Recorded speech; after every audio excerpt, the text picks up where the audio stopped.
drawer goes out to the post office.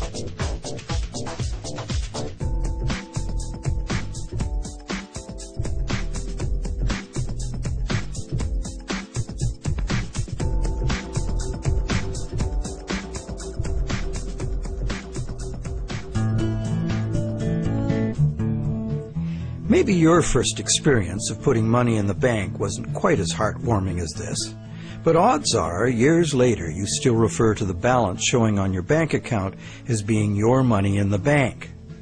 But it isn't.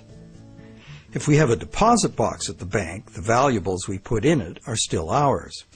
We're just renting secure space to store them. In common usage, the word deposit means to set something down. But the use of the word deposit to refer to a bank account is misleading. A bank deposit is in reality a loan. What the amount in our bank account really indicates is how much money the bank owes us. It's a record of the bank's promise to pay us money, not the money we deposited itself. The difference is important. The truth is, when we hand the contents of our piggy bank to the bank teller, our money becomes the bank's money to do with as it pleases. All of the money in the bank is the bank's money. None of it is ours. That's why the bank pays us interest. We have loaned the bank our money. This may seem to be a semantic distinction. We know we can go to the bank at any time and take our money out in cash if we want to. But the distinction is not semantic, nor is it trivial. The distinction is crucial.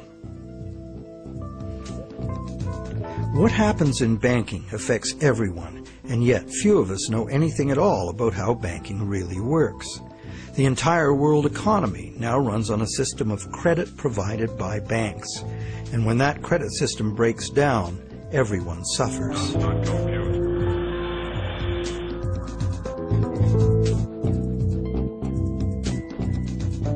To make things worse, the explanations for these breakdowns offered by the experts never look at the root cause, namely, that other than cash and coins, which make up just 1 to 5% of money in circulation, all the money in existence today was created as the principal of a bank loan, with the banks requiring principal plus interest as so-called repayment. Not only does this make the existence of money entirely dependent on the existence of bank credit, it makes the system as a whole bankrupt by design, as total debits, principal plus interest, exceed total assets from the moment the first loan document is signed. As the global banking system staggers towards worldwide collapse, more and more people are realizing they can no longer ignore the realities behind banking as it is practiced today. Many have lost their homes and jobs due entirely to the unsustainable practices of moneylenders. It's time people understood money and the pressing need to fundamentally change the way it works.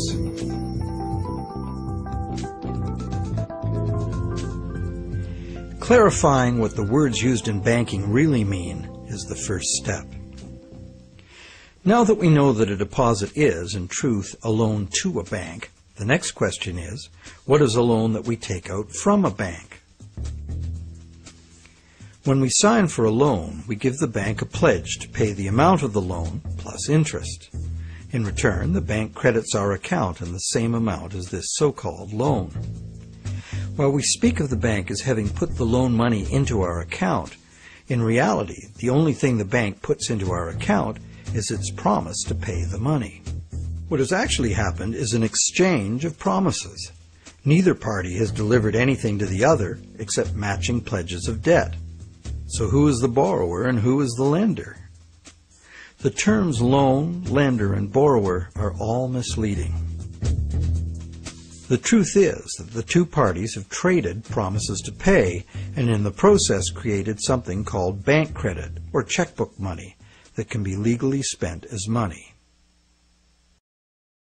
Bank credit can be spent because we, in our innocence, notice that each time we deposit into our account, it increases our balance by the same amount. In fact, unless we put something in, our account will be empty. Thus, it's a natural assumption that money in an account is money someone put in. The account is a promise to pay, not the money itself. In fact, a promise always indicates the absence of the item promised. Otherwise, why does it need to be promised? Now, because all bank accounts are just promises to pay, the bank and the borrower can simply exchange promises and, in the flash of a few keystrokes, a positive balance appears in the borrower's bank account without anyone putting existing money in. Now you know the real source of what we call a bank loan.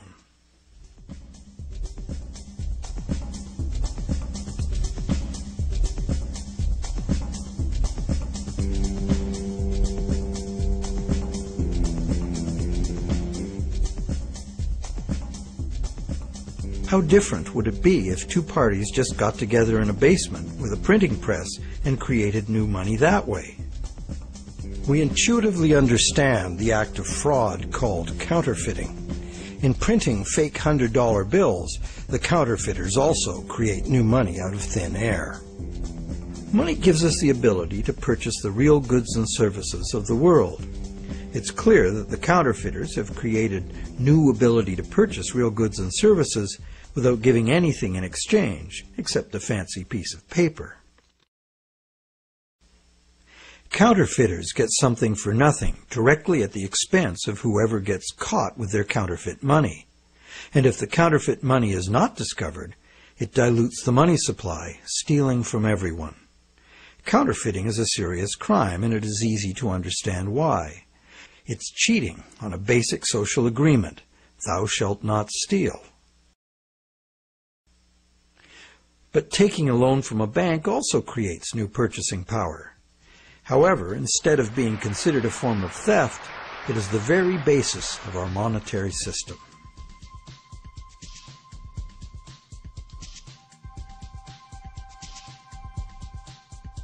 How did one form of creating money out of thin air become a crime and the other become standard business practice and the source of almost all our money? For this is what has happened. To understand how, we need to look at the history of the laws governing commerce. But before that, we need to understand the logic of the loan process itself.